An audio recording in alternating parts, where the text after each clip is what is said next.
Zozo Nene. She is the reproductive medicine specialist and an optician, as well as a gynecologist. She is the head of the reproductive and endocrine unit at Steve Biko Academic Hospital and the University of Pretoria.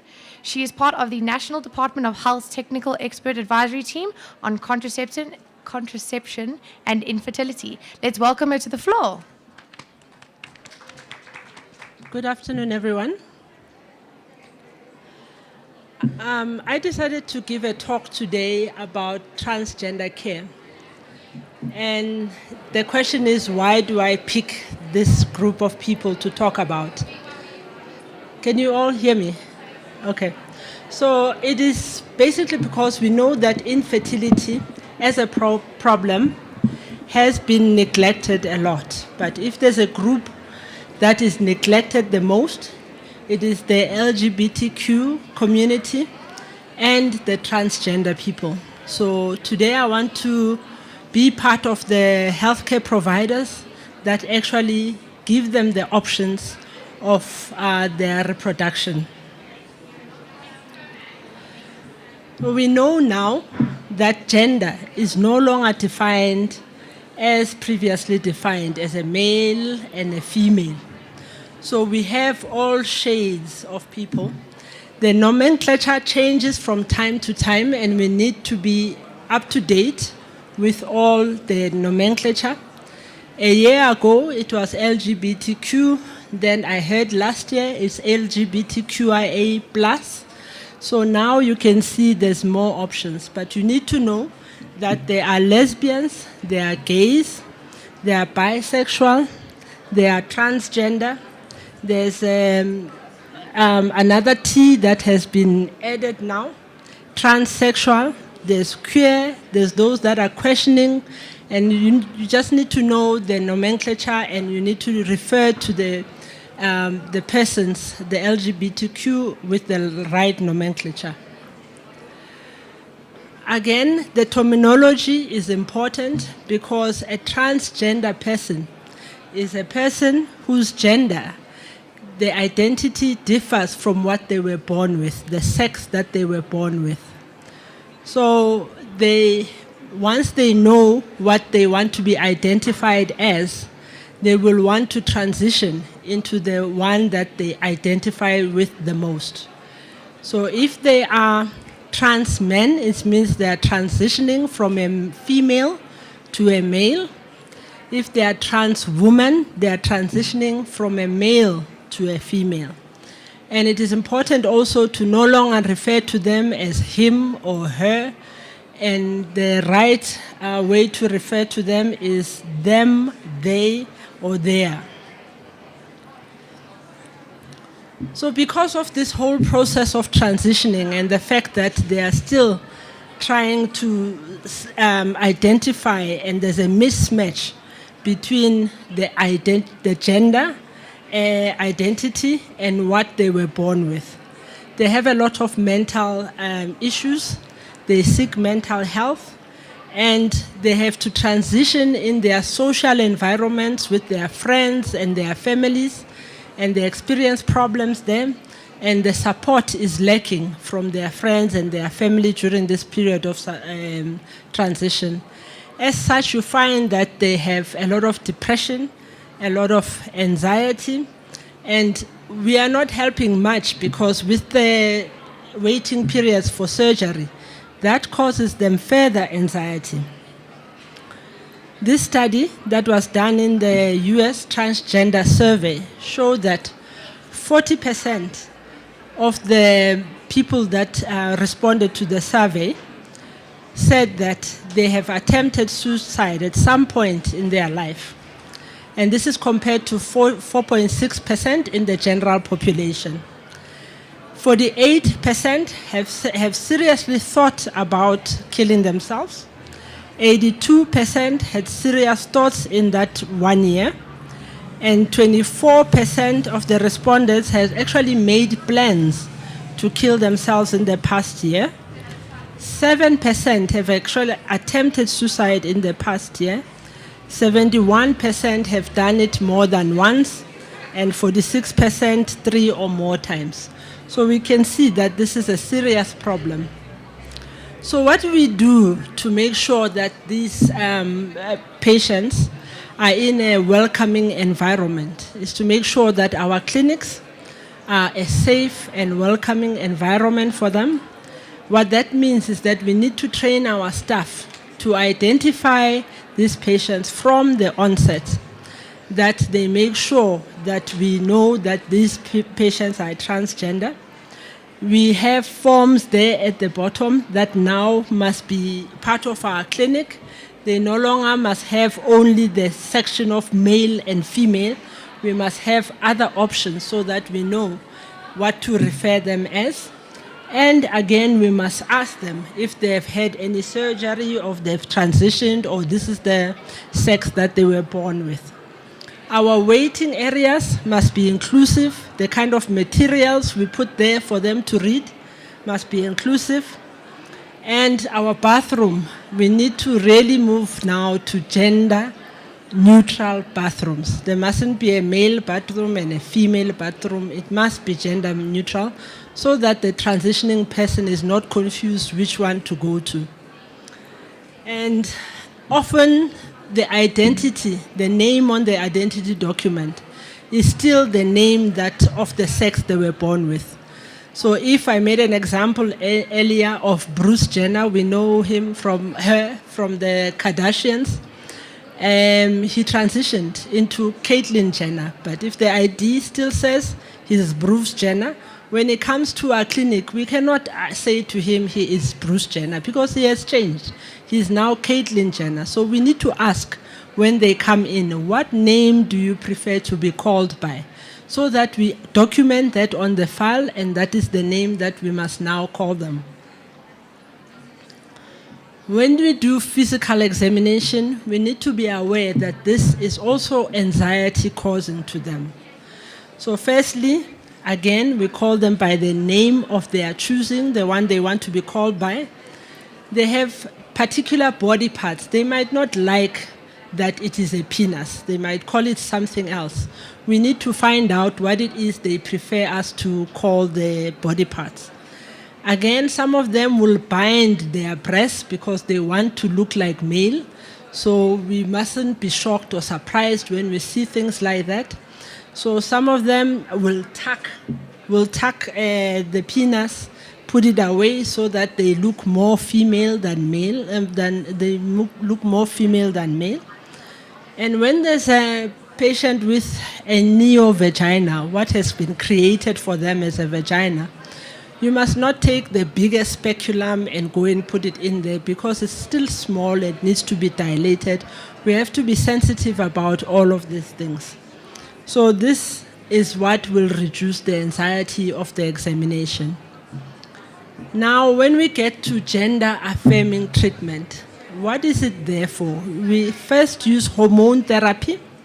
Hormone therapy for the female will help us with clitoral enlargement, will help us with the facial hairs to feminize them, and the tracheal cartilage, when they've got an Adam's apple, can be shaved so that it's smaller, they look more feminine. The voice surgeries can be done, and breast augmentation can be done. To masculinize, also hormone therapy can help us masculinize the chest. And then we do mammoplasty, make sure they've got a flat chest. We will remove the hysterectomy or oophorectomy, remove the uterus. I will show you that later about the surgery for gender affirming treatment. So firstly, what is the process? The process is that a diagnosis is made and the patient will go and see a psychiatrist to make sure that this is not a psychological problem, that they actually there's a mismatch between the gender that they identify with and the sex that they were born with. After a diagnosis is made, then we start the hormonal treatment, the medication to either make them male or make them female outwardly. And then goes to the surgery. This is the gender affirming surgery where we either remove the penis and give them breasts to make them more female, and then the hormones have to continue thereafter. But this is where now we as fertility specialists can intervene. Before they start with the hormone therapy is when we should actually be discussing their fertility options. What they want in future. Do they still want children? Do they not want children? Because this is where we can start freezing their gametes, either the sperm or the egg, before they start hormone treatment. But if they have already started the hormone treatment, we have to intervene before the surgery. As I showed you earlier, the surgery, you remove everything if they are transitioning. So we can actually store their gametes before then. So we can stop the hormone therapy, stimulate them, or they freeze the sperm, and then they can go on to do the gender affirming surgery. So the hormone treatment, if it is supposed to be viralizing, meaning turn a woman into a man, what happens is that the breast must go away. So we need to decrease the breast tissue. We need to make sure that they stop menstruating and increase the clitoral size and increase their sexual desire. Although I don't understand why they think men have more sexual desire than women, but nonetheless, make sure that there's less sexual desire. And then you need to increase the facial body hair and make sure that the pitch of the voice is lower and the muscle mass must increase. And to do this, we use testosterone. Testosterone will help us develop the facial hair and the voice changes and increase the muscle mass. Will promote clitoral growth and cessation of menstruation and increase the libido. Those that are transitioning again from a woman, I went back. Transitioning now from a male to a woman, we need now the opposite. You need to increase the breast tissue because you need to make sure that they've got breasts. You need to increase the softness. You know, their skin must not feel like a man when you touch them. You need to decrease the penile erections, decrease the prostate size, and decrease the sexual desire. Again, you decrease the facial hair.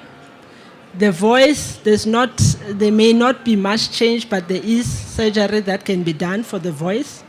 And you need to decrease the mass, the muscle mass. And to do that, we use anti-androgens because the hair must go away. So it will reduce the male pattern hair, it will reduce the muscle mass, change the sweat and odor patterns, decrease the erectile function, and again, you want to develop the breast and redistribute the subcutaneous fat. The surgery that is done in a stepwise fashion. The first step, there's counseling with a psychologist and a psychiatrist evaluation. This is followed by living in a role. So they have to live as the other sex and see if that is what they want. So they have to be sure before we do the surgery that that is the sex of their choosing. Then comes the sexual hormone treatment for secondary sexual characteristics. Then we reevaluate after 6 months of that. After that, you do the surgery. The surgery, changing from a male to a female, we start with the bottom surgery. So it's penectomy, removal of the penis. After that, 6 months later, we create a neo-vagina. So we have to create a vagina for them. And then they have to dilate this vagina because we don't want it to be fibrotic. After the dilation, then we have to create a vulva. So it's a vulvoplasty. So this may take a couple of procedures, and it's 6 months after they've dilated.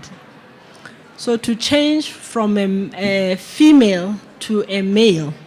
So the bottom surgery, again, hysterectomy or pherectomy.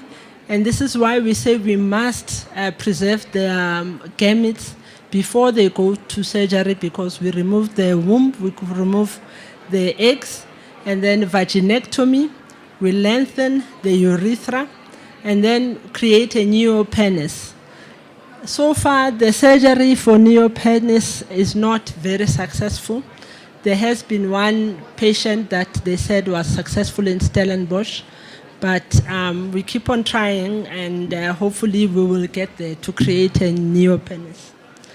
Then the top surgery, you remove the breast and with a mastectomy. Unfortunately, this surgery in the public sector is done only at Steve Biko, and I think that UCT Grooteskiel does it. But because of that, the appointment waiting times at Steve Biko is 3 months, and at the moment we're only seeing follow-up patients. There's no new patients, and the reason is that there's too many patients on the waiting list already. You heard the MEC this morning saying that the waiting list is very long. So the number of surgeries that can be performed per year is 4, and this involves the gynecologist, the urologist, and the plastic surgeons. And at the moment, this is the number of patients that are waiting just for the penectomy, which is the first step. It's 40, and if we're operating 4 a year, you can do the math. So the waiting time for surgery ideally should be about 2 to 3 years, but at the moment it's about 10 years. So many of these patients, they come to our clinics and they ask about their fertility options. And you can see in that study, it says that 38% of men would have loved to have been offered to store their sperms if they had been counseled for that. And 54% said that they desire biological treatment, children.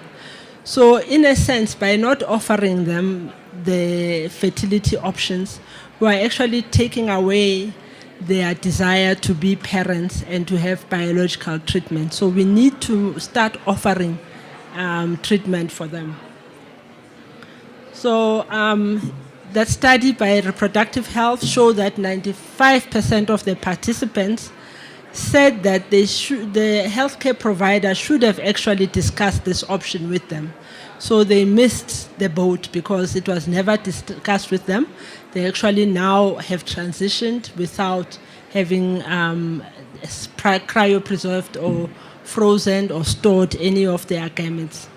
So now the ASRM, the American Society of Reproductive Medicine, and the European Society have issued a statement that transgender patients should have access to fertility options as any other person seeking fertility care, and fertility preservation should be discussed before the gender transitioning.